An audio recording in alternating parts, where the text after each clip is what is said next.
Germanton Hospital pioneers in world-class orthopedic cardiology and multi-specialty care. Top 3 in Hyderabad, top 10 in South India. Attapur, Hyderabad. Madam ఇప్పుడు మనం చూస్తున్నాము ఈ సింగరేణి బొగ్గు గనులని అవన్నీ ఇవన్నీ బొగ్గు గనులది ఇష్యూ అవుతా ఉంది రాష్ట్రంలో. మంత్రుల మధ్యన గొడవలు, అది చివరికి మీడియా వరకు వెళ్ళిపోయి కేసుల వరకు వెళ్ళిపోయి, దాని మీద ఏం చెప్తారు అసలు? ఏమండి, చాలా అసహ్యంగా ఉంది. I'm sorry. ఒకసారి పరిపాలనలో మేము ఉన్నప్పుడు బాధ్యులు మేమే కాబట్టి మనం ఎవరి మీదకో తోసి ఇంకేదో అని నేను అంత నిస్సహాయుణ్ణి, నన్ను టార్గెట్, ఇవన్నీ కథలు. నీకు పదవి అలంకరించినప్పుడు బాధ్యత కూడా, బహుమతి కాదు అది. కాబట్టి ఏమన్నా అవకతవకలు జరిగి ఏదన్నా అయితే స్ట్రైట్గా మీరు you have to handle it. It's part of your job. అంతేగాని ఓ నేను ఇంత నిజాయితీపరుడు, నన్ను ఎవరు టార్గెట్ చేయటం లేదు, నీ కులం అందరికంటే అడ్డం రాలేదు. This is non sense. Learn to take accountability and responsibility. తప్పదు. ఒకసారి ఒక పదవి మీద కుర్చీలో కూర్చున్నప్పుడు మనమే బాధ్యులు. మనల్నే సవాల్ చేస్తారు ప్రజలు, అడుగుతారు. కాబట్టి ఆ సమస్య పరిష్కరణ చేయాల్సిన అవసరం ఎంతైనా ఉంది. ఈ న్యూసెన్స్లో, ఈ కుట్రల్లో మనము కాంట్రాక్ట్లు ఎవరికి ఇచ్చుకుంటున్నాం, ఏమి ఇచ్చుకుంటున్నాం, రాజకీయాల్లో రహస్యాలు ఉండవమ్మా. This is my point. I always say. మనం అనుకుంటాం రాజకీయ ఏవో కుట్రలు ఎవరికి తెలియదు, చాలా గుప్తంగా అంతా నడుస్తూ ఉంది. Non sense. రాజకీయాల్లో రహస్యాలు ఉండవు, అన్ని బయటకు వస్తాయి. ఓకే. సో ఇవన్నీ వచ్చింది నిజంగా మీరు తెలుసుకోవచ్చు. మీరు నిజాయితీ పరులైతే అది నిజం బయటకు వస్తుంది. ఏం పర్వాలేదు. నా మీద కూడా కేసు పెట్టించారు కదా. ఒకప్పుడు ఒక లంబాడ లేడీ బ్యాంకులో ఎంప్లాయీ స్వీపర్ గా చేసుకున్న మనిషి నాకు 1.5 ఇచ్చిందని కేసు పెట్టారు. కేసు పెట్టి అది ఒక 10 సంవత్సరాలు. I refuse to go for quashing. అందరూ అన్నారు క్వాష్ చేయించుకోండి, ఏంటి చిన్న కేసు మూపించేయండి. నో, నేను చేయలేదు. ఎందుకంటే నేను క్వాష్ చేయించినా నేను గిల్టీ అని 50% నన్ను నమ్ముతారు, 50% అనుమానం ఉంటుంది. Okay okay. అది నిరూపించుకోవాలని మొన్న ఈ మధ్య ఆ కేసు ముదిరింది, వచ్చింది, క్వాష్ అయింది. అది జడ్జి క్యాన్సిల్ చేసి పారేసారు. దేర్ వాజ్ నో ప్రూఫ్ ఆ మనిషికి. అంతకు ముందు కూడా కేసు ఆల్రెడీ చర్చించారు. అయినా ఆమె కులాన్ని అడ్వాంటేజ్ తీసుకొని వేరేగా కేసు పెట్టింది. It's okay. బాధపడాల్సి వచ్చింది. అన్నిటికంటే అసహ్యంగా నేను లోక్సభ ఫామ్ ఫిల్ చేసేటప్పుడు క్రిమినల్ రికార్డ్ ఉందా అంటే ఎస్ అని చెప్పుకోవాల్సి వచ్చింది. నాకు చాలా శోచనీయం. నా లైఫ్లో ఇటువంటి నిందలు ఎవరు ఎప్పుడూ వేయలేదు.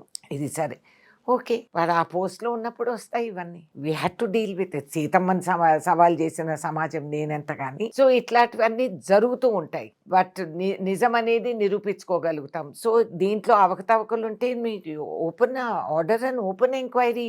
అంతేకాని ఈ రాజకీయ విశ్లేషణలో, ఈ ఎక్స్చేంజ్ మీ కుట్రల్లో డోంట్ ఇన్వాల్వ్ విమెన్. ఒక ఆడ మనిషిని తీసుకొచ్చి నట్టేట్లో నట్టు రోడ్లో పెట్టి నిందలు మోపి అని ఈ యూస్లెస్ ట్రోల్స్, పనికిమాలిన దిక్కుమాలిన ఎదవలందరూ ఎవరైతే సాహసం లేదు ముందొచ్చి మాట్లాడేదానికి, ట్రోలింగ్ చేసి వాళ్ళు పెద్ద మొనగాళ్ళని మీసాలు తిప్పుకునే ఎదవలు ఉంటారు. They have to be pitied. వీళ్ళంతా ఇన్ఫీరియారిటీ కాంప్లెక్స్ను, వాళ్ళు ఉద్యోగం రోజు తినే తిండి ఇటువంటి వాటి మీద సంపాదించుకొని తింటారు. ఆ పాపం వాళ్ళకే తగులుతుంది. ఆడవాళ్ళని బలి చేసి, మామూలు కాదు, ఒక ఆడ మనిషి చదువుకొని సమాజంలో ఒక స్థాయికి ఎదిగి, నేను పార్లమెంట్లోకి వచ్చినప్పుడు మేము 3% 4% ఉండేవాళ్ళం. ఇవాళ మనం కష్టపడి అన్ని రూల్స్ మార్చిన తర్వాత, అన్ని చట్టాలు మేము తీసుకొచ్చిన తర్వాత ముష్టి 11% ఉన్నాం పార్లమెంట్లో. ఒక లేడీ ఒక స్థాయి వరకు ఎదిగింది అంటే అది సామాన్యం కాదు. 100%. అని అన్నిటికంటే సులకంగా ఏం లేకపోతే ఆడ దాని మీద నిందలు మోపటం ఏంటండి ఇది? ఏంటి? What is this way? ఇంకా సమాజంలో ఇంత బ్యాక్వర్డ్ థింకింగ్ మనకు ఉందంటే ఇంకా ముందు ఇంకా ఎన్ని యుద్ధాలు పోరాడాలి అనేది నాకు అనిపిస్తూ ఉంది. So I don't tolerate and I will not accept. ఒక్క మహిళని నీ దగ్గర ఏమీ లేకుండా నువ్వు నీ ఇష్టం వచ్చిన ఎవరితో మాట్లాడినా నిన్ను ముడేసేస్తారా? మా ఇష్టాలు ఉండవా? What non sense is this? So I don't like this. ఇది విధానాలు కాదు, ఇది మేము యాక్సెప్ట్ చేయము. అండ్ ఇంకొక మంత్రిని, ఆ మంత్రిని అంట మీరు మేమంతా మమ్మల్ని భారం మా మీద పోస్తున్నారు, మేము విక్టిమ్స్ అని అనుకున్న వాళ్ళు, don't victimise others then. Don't do it ఇవన్నీ. So this is wrong. ఒకటి జరిగింది చాలా శోచనీయం. దీంట్లో ఏంటి ఫ్యాక్ట్స్ ఏంటి అనేది నాకు కూడా పూర్తిగా తెలియదు. We should find out and you adapt transparent method. ఏముంది, బహిరంగంగా చెప్పండి ఇది ఇట్లా వచ్చింది, వీళ్ళు ఇదిగో వీళ్ళంతా అప్లై చేయి. And the Singareni officials also have to B accountable కదండి. ఇట్స్ నాట్ ఎనఫ్ వీళ్ళ మీద వేయటం.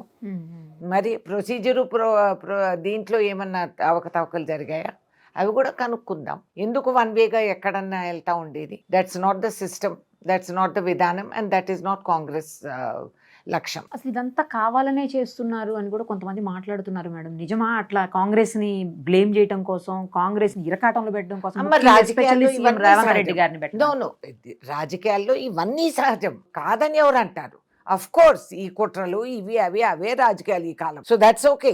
కానీ there is nothing to be afraid. CM దీంట్లో జోక్యమే చేసుకోలేదు. అవును. He's chief minister. ఏం లేకపోతే ఆయన ఎత్తుని రుద్దుతారు. ఆయనకేం సంబంధం సింగరేణిలో? He's not the concern minister, he's not dealing with it. ఎందుకు ఆయన పేరు ఎందుకు మధ్యలో తీసుకురావటం?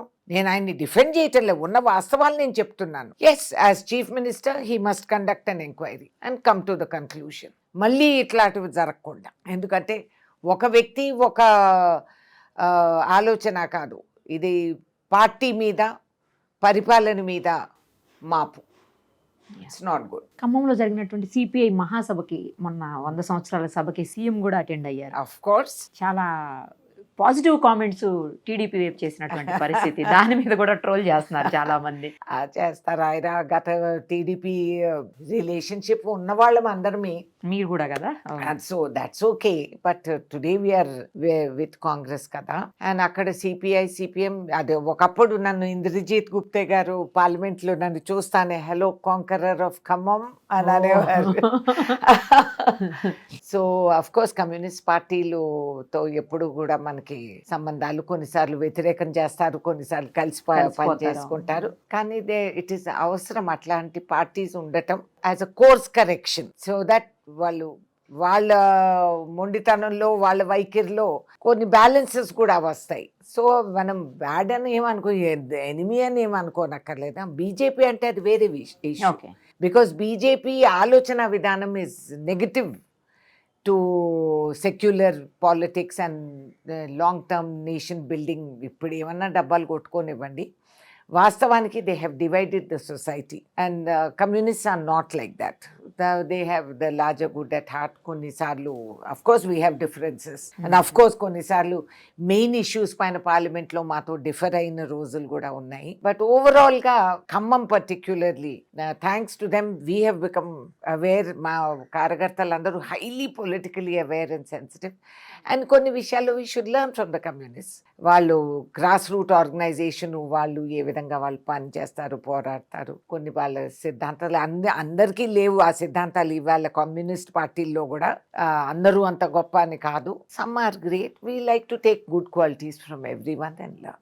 సుమన్ టీవీలో మీ పర్సనల్ అండ్ బిజినెస్ ప్రమోషన్స్ కోసం కింది నెంబర్కి కాంటాక్ట్ చేయండి.